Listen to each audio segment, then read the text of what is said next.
Hello दोस्तों, अगर आप चाहते हैं व्हाट्सएप स्टेटस को क्रिएट करना इस तरह से, तो आप मेरे इस वीडियो को थोड़ा भी स्किप ना करें, क्योंकि स्किप करेंगे तो कोई भी प्रोसेस आपको समझ में नहीं आएगा। तो चलिए वीडियो को स्टार्ट करते हैं।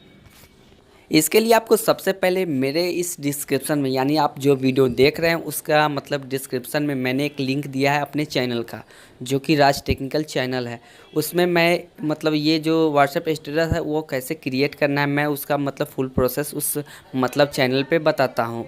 तो आपसे रिक्वेस्ट है कि उस चैनल को सब्सक्राइब कर लीजिए और साथ में बेल आइकन को भी प्रेस कर दीजिए, क्योंकि मैं जो कल वीडियो डालूँगा इसका ट्यूटोरियल डालने वाला हूँ। तो आई होप, मुझे पता है कि आप मेरे चैनल को सब्सक्राइब कर लेंगे और साथ में बेल आइकन को भी प्रेस कर लेंगे। तो मिलते हैं कल मतलब एक फ्रेश वीडियो के साथ। तब तक के लिए इतना ही, मिलते हैं अगली वीडियो में। Bye bye.